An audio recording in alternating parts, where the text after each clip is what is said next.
I screw my up and bring it back, and I ask, "What?" So I am saying this one.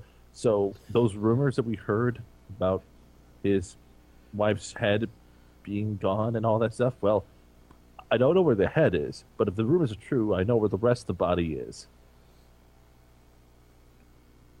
I just open. I just. Well, to clarify, they found the body. Well, they found the body in his bed, but they never found the head. Ah, So it's like you know how they said that they found his wife's body in his bed. Well, it's still there. That's basically what they say. Like, yeah, it's still there, and he's asleep in there with her. I screw my face up even more, and I bring my hands to my mouth, like, oh. Yeah. Well, this is a very different situation than I believe we had planned for. Quite. Perhaps we should try finding someone else to meet with. Well, I mean, we can. Or we have found perhaps the best person to meet with is not the most appetizing of scenarios, but if there's anyone we can get honesty out of, it's the man who does not want the rest of the city to know that he still shares a bed with his dead wife. Quite. You know, I'm kind of disappointed Spoonie isn't here because I would have loved to seen his reaction. Why? All I can say is I'm still concerned as to what he's actually planning to learn from that book, because it's not like his wife's going to be able to complain right now. But I stare at Drew and I say, I think tonight breaking into his house and entering his room to ask him questions isn't the best thing to do. I think we go to his office tomorrow and demand a meeting with him, because for him to be found in the bed with his wife might make him a little bit more hesitant to talk. So you're proposing extortion, I see. You're proposing that we leave and then perhaps risk being attacked again during the night. We're already Wayne's here. men. I don't care if he's sleeping with his dead wife, even though that's disgusting. Let's just wake him up and talk with him, preferably not in his bedroom. I'm gonna. I shall pour drinks down here then. No. I do believe that we should talk to him, though. Doctor, I will. I agree to this, though. If you believe it's best, then I do believe. Please tell me his wife's name wasn't Katie Vick. No, it was. Oh. It was Oh. Is his name Kane or Can? It's pronounced Khan, but it's spelled Kane. oh, no. So it's actually Triple H. Anyway, who wants to go up and breach the subject to the man who's sleeping with his wife that we need to talk to him? I'm going back up there because I already see it once. I'm like, well, you see a guy with a decapitated dead wife once. You've seen them all. If you would like illumination to perhaps shield your eyes, I can provide that for you, Drew. I believe at this point we don't need to worry about stealthiness. I'll just turn on the lights in his room to wake him up silently, I believe. Oh, okay. What are you guys doing? We're gonna go upstairs and we're gonna confront Khan. Stealth checks at all, or are you just gonna walk up there? I will wait downstairs because there's very little chance I'm going to pass a stealth check. Yeah, we'd bother him with stealth at this point. Yeah, because I've already crashed back into there twice. Well, again, I'll whisper and say, there are people sleeping on the second floor. I believe we want to be as quiet as possible still. So anyone who's coming with me is going to have to be relatively quiet about it. Okay, then I guess we'll stay down here and we can bring him down to us then. But, Okay, is that your plan then? Or? I'm not very good at stealth, so I'm just asking. Are you guys just gonna walk up there? Are you gonna try to be stealthy? I don't understand. I think it's going to be. Is Kethra coming at all, or is she just giving up being stealthy tonight? Is she like, I'm useless? And then she vomits. Well, you ain't fucking a corpse. So, I mean, okay, I'll follow Drew up the stairs, but I won't look into the room for fear it might turn my stomach and make me scream. All right, Doctor, are you coming with me? Oh, I might as well at this point. All right, friend, let's go. All right. Me and John will stay downstairs then. I shall stay down here polishing my shiny new armor. Yeah, let's talk about Marmaduke while they're... All right, so orcs. if you're going upstairs and you're trying to be stealthy, roll a stealth check. Okay. 18.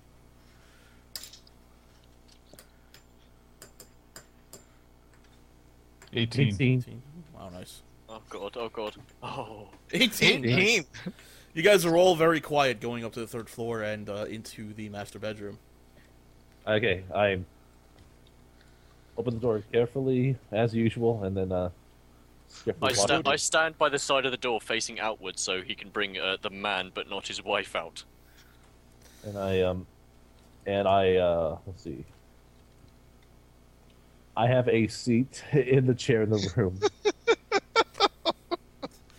Right. Oh God! This is and so fucked up.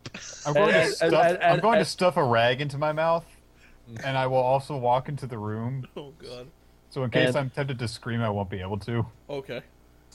All right, and All right. So for those of you who walked into the room, and I guess it's just Dother and Drew, right? Yeah. Okay. Yeah. Drew, you already did a fortitude check, so you know this. Dother, I need you to do a fortitude check. All right. I wish you luck. What is that? Just roll a d20 and add my 1d20 plus Constitution. 1/2, I think. One half Constitution score. For fortitude, I mean, like what I did was I just took 10 off my fortitude score and just took my fortitude and. Well, you can do that too. Yeah, just took like fortitude minus 10, then add your d20. Oh well, it's not going to be very high. Oh dear. 10. You sort of at the sight of it, but you don't hurl or anything, and your cloth keeps you nice and muted. All right. I motion like, turn on some lights here. We're gonna need to. I don't want to be able to see it better. You say with a cloth in your mouth. Oh, All right, fine. I'll have a Why do we need to turn the lights on? What are you doing? Right. Anyway, so I stand up from the chair and I was trying to be not nearly as. Okay, so I motion for him to close the doors, though. Okay. I motion for Dother to close the doors. Then I move over to Khan and I try to gently wake him up without startling him too much. Is that going to be a thievery, essentially, to try to gently wake him up? Yeah. No, I mean, you can try and gently nudge him. You don't really need to check for that. Okay. I'm trying to gently nudge him awake without, like, startling him awake. Because he's going to be startled when he sees other people in the room, I suspect, but... How awkward would it be if we ask him if he gets much head from his wife? Oh. I should know. I was waiting for that fucking joke. I decided to drop it in the chat. I couldn't do it. You're just like, hey buddy, get any good head from her recently? But dumb dish. Khan sort of stirs and he just mumbles.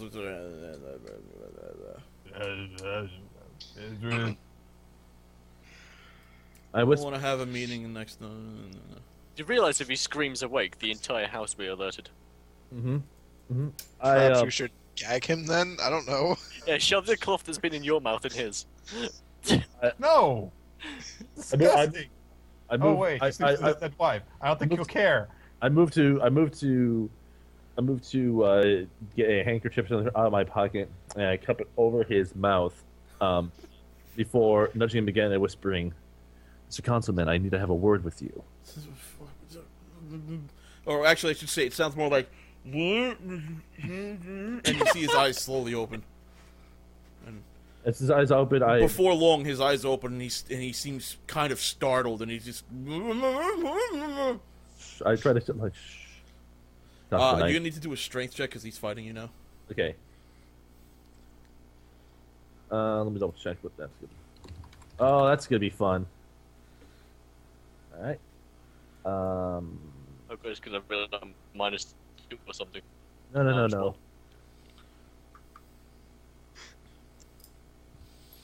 19. Oh, he pushes away, but you manage to keep that mouth. You manage to keep his keep the rag covered over his mouth, and he's really unable to make any vocalizations. So like, I'm gonna lift my hand off your mouth. I do not care what. Is that really the right thing to do immediately as he's screaming? I'm gonna lift my hand off your mouth. Like, I'm just saying, I will lift my hand off my mouth only if you will not scream or make any noise. I need to speak with you civilly about. His eyes are just wide with terror. He doesn't. You don't even know if he understands what words you're saying right now. I'm trying to calm him down. I'm going to punch him. No, shut up. I will kill you. I'm going to approach the bed. I'm going to use diplomacy and say, we are not here to hurt you, but it is very urgent that we talk to you. And I'm going to do a diplomacy check while I'm saying this. Okay, do a check.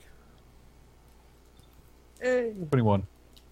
Hey, he looks at you and just sort of nods his head slowly. Right. I'm going to try to lift my hand off from his mouth, but I'm ready to cover it up again if he makes any sort of loud noises. Oh, okay, so you're lifting your hand off his mouth? Yeah. As you lift your hand over his mouth, he yells, "Guards! They've come to kill me! Guards!" All right. Then, can we hear that? All right, what? Can us downstairs, me and John, hold on. That? Skitch, you said you were going to do something when he yelled? Well, if he started yelling, I was going to cover his mouth once more, just immediately. So he Okay, so it's more of a muted guard, and then you cover his again. We need and you guys down on the first floor, do a perception check. 20. Perception. You guys, where's Gav? I'm just writing. Okay, and while they're on their perception, I've readied my bow because I heard the slight muttering of "Gah!" No, you didn't. Oh, no, you did. You would have. You guys don't notice. You don't hear anything. I'm going to. Let's say, like, basically, I'm going to say, this pertains to one of your men and possible corruption in your city. We need to know the facts. We need to know the truth now.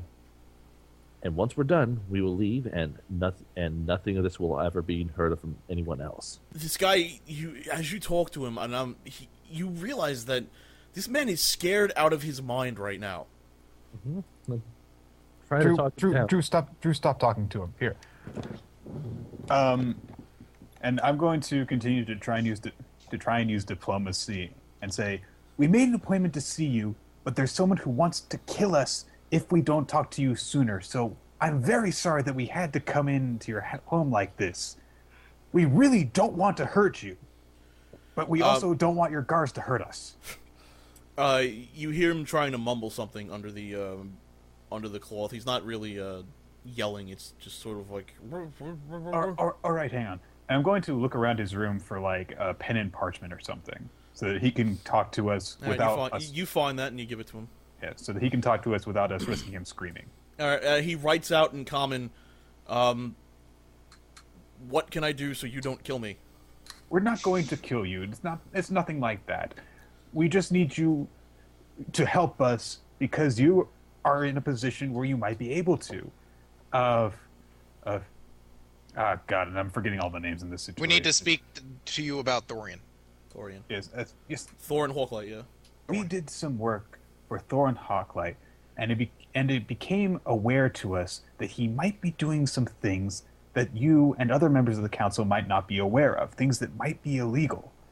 And we wanted to bring this to light, because if he is doing such things, we want it to be brought out. He starts writing out on the parchment, "I don't know anyone named Hawklight." Really? And his eyes open up like he's scared again. He just nods, really. Actually, I'm going to try and use my insight to determine if he's. Yeah, I'm going to see if he is. See if he's trying to bluff his way out of it. All right. Oh well, I'm not going to determine anything that way. He seems genuine in his fear here. Well, I mean, if he's, I'm trying to determine if he actually knows it and is just trying to deny it out of fear, or if he genuinely doesn't know who Hawklight is. He seems like he genuinely